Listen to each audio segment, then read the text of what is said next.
All right, on this episode of Bare Knuckle Bowker, very excited to be talking to an individual headlining BKFC 63 and defending that strawweight championship on August the 3rd. A very exciting fight as Britton Hart will knuckle up and toe the line against Taylor Starling, and great getting to have Britton on the show. How are you doing there, Britton?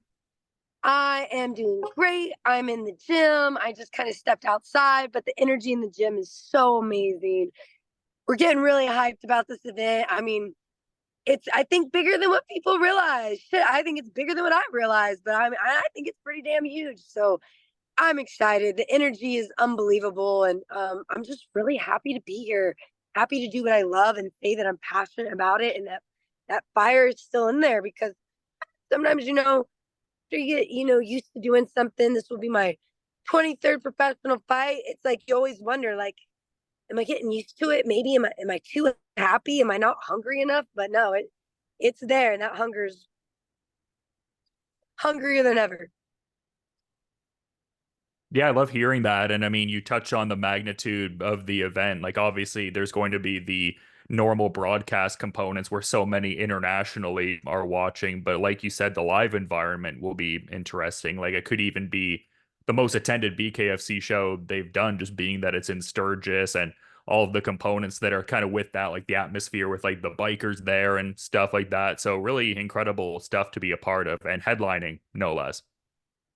Yeah, times are weird. Let's be honest. They're changing rapidly, and I feel like the strongest people aren't necessarily the ones that have the muscles and strength and power. It's the people who have the ability to adapt and evolve. And so I'm not necessarily complaining about it. It's kind of like that cliche, don't hate the player, hate the game. Well, the game seems to be, the TikTokers, the social influencers, who has followers. We don't really get radio or newspapers or commercials anymore because we're such a quick, rapid consuming environment. And so it's been a real struggle for me and probably the hardest part in my whole career. Fighting, trust me, is easy. Fighting for me, throwing hands, easy. The politics and going into it and just trying to step up to that level is really what's been challenging for me. So for me, that's what makes this fight exciting. It's not necessarily going to be a popularity contest. It's not going to be the entertainment world, so to speak, or the combat sports world, where you got a lot of like the sports fans that already think they know everything, which is fine and cool, and they want to put their expertise in it. No, you're getting the badasses of the world, the largest motorcycle rally, fresh set of eyes, people that don't care about all that bullshit online.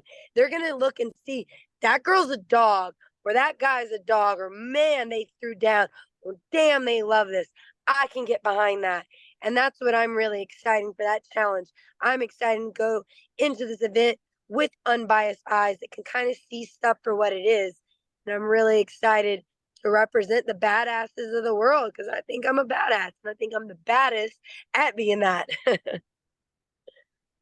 Yeah, and you touched on it there. I mean, you're exposing yourself to like such a brand new audience. I mean, people who could conceivably have never seen bare knuckle boxing live or if at all. So incredibly exciting stuff there for sure. And just continuing to carve out that great championship legacy with multiple defenses behind you leading into this one. And also just getting back to the ring after close to, a year since we were last able to see you after that surgery that you had for the broken finger prior to the Po Denman fight that was scheduled for the Thailand card. So just so many cool ingredients here for this one and the excitement coming across. You know what? I actually forgot about that. I kind of got so shattered with the surgery event. But yeah, you're exactly right. Because I am like, I can't. I'm very excited for this fight, and it is.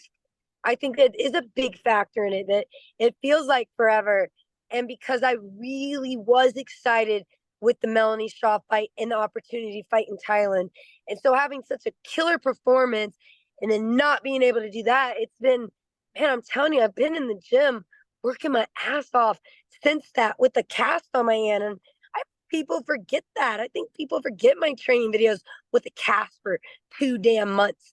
They forget me like explaining to the whole world I'm cleared. My hand is fully 100% healed, and that was in February.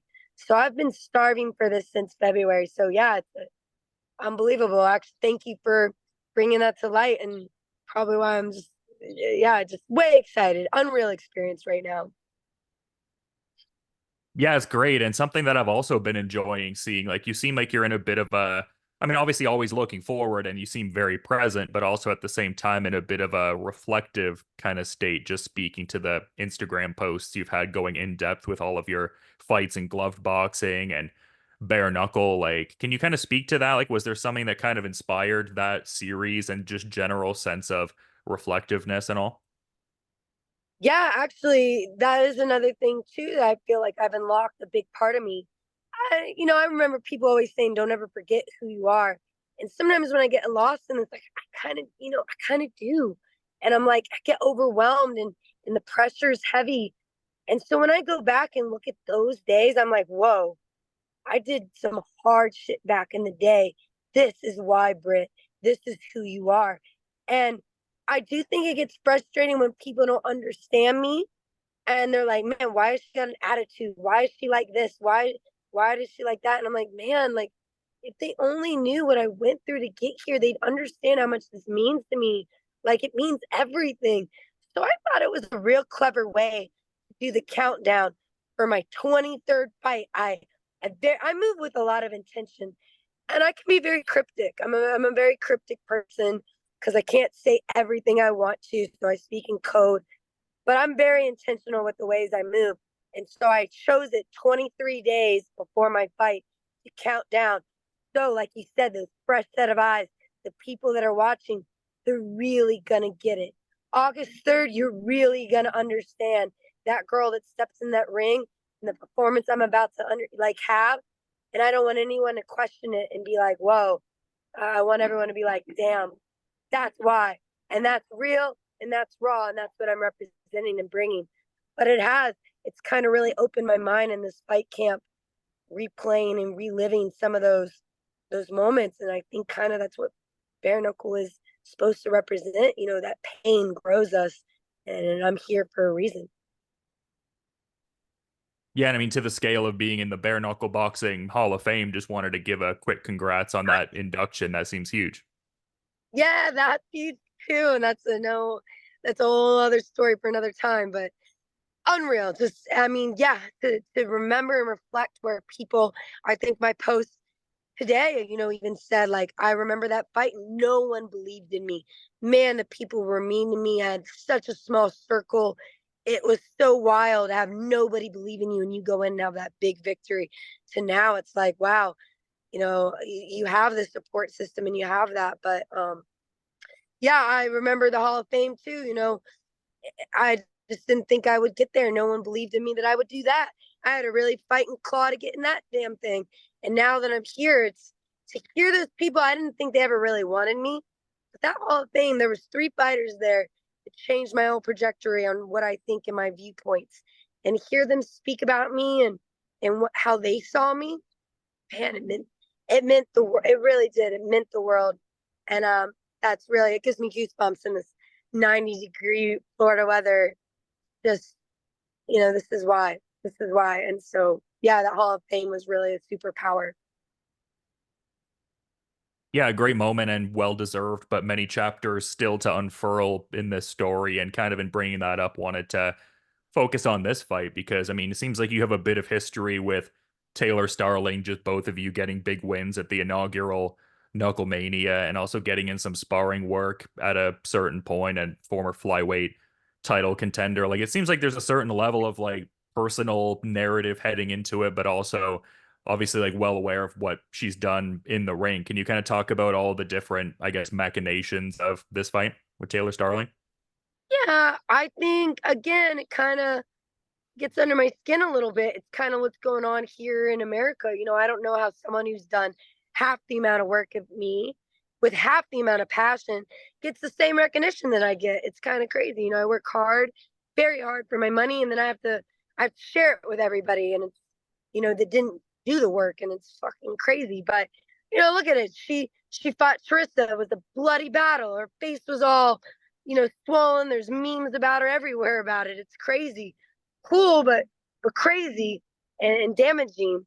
And for me, I fought Charissa and didn't have a mark on my face. And I walk around at 118. That girl's bragging about walking around at 135. She's cutting 20 pounds to be at this strawweight fight. And so that kind of says a lot to me there too, you know. But Jenny Savage, I knocked Jenny Savage down. Taylor Starling had a very lackluster fight with Jenny Savage. I fought Christine Ferea. I went all 5 rounds. No matter what, I stayed the course of that fight, and I think people forget it wasn't a blowout. She didn't beat my ass in that fight. It was a 3-2 scored fight, and Taylor quit in 22 seconds. So when you look at the magnitude, yeah, maybe they're in the past, but you know, the comparison is night and day. Now I want to honor her being there and say what she's done is cool, but when you disrespect me and the fact that you put us on the same exact playing field, oh, we're the same, we're evenly matched.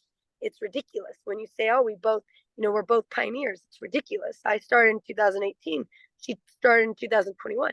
She's the next wave. It's like the generations. I'm the pioneer. She's the wave that came in after me. So at least respect me and say, damn, it's an honor. It's an honor to fight the pioneer Britain Hart. But, I'm going to go in and give it my best and whatever, but to say, I don't know. I think some of the things she said is a little backwards. And to say I don't work hard and question my work ethic, I'm a little salty with her right now. I'm salty with her going in saying I was going to lose against Pearl Gonzalez years ago. But, yeah, I think it's a mixed feeling, emotion fight. Sometimes I'm proud to be there, support women, let's be badasses and do that. But and then when you try to take that stance and hear someone say, I don't think she's working that hard, you know what? Let's call a spade, right?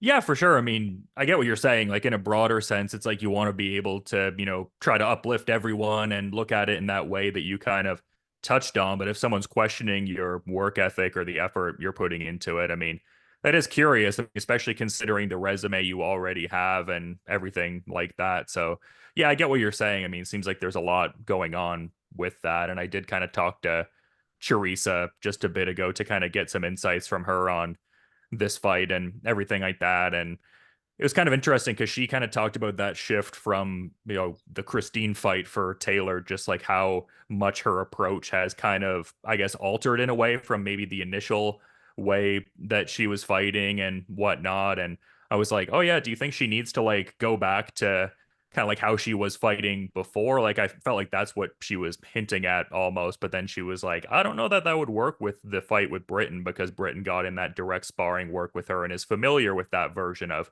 Taylor. So yeah, it was just kind of cool to get that insight from one of the mutual opponents you outlined recently. Yeah, I love that. Like I said, the fight's already made. I don't know why we have to badmouth each other to sell it. It's not like we're gonna get paid more money, um, from shit talking each other. Like, let's just go in, have an awesome fight, say we're gonna be the best versions of ourselves, and that's it.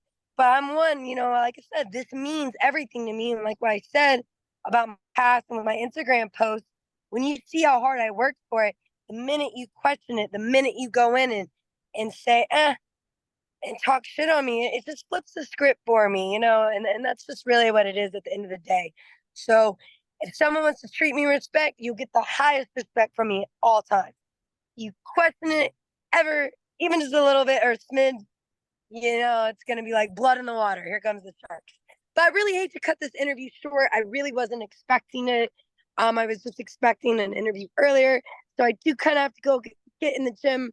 So I really appreciate you taking the time, and maybe we can reschedule this and kind of hit more. If you had any questions, I would love and be honored to do it. But I really thank you, Dylan, for this, and hope everyone's just excited as I am for this fight. Yeah, no worries. I appreciate that you have a lot of work to get into. And I was even kind of noticing the time. I was almost going to even put the ball in your court and see if there was any final thought that you were wanting to wrap up just in being mindful of your time. But it seems like maybe you kind of just touched on that there, I guess. But yeah. Yeah, this means a lot to me, guys. Sorry if I get antsy. This is the fight. This is my life. It means everything to me. It's just, like I said, be the best versions of ourselves always.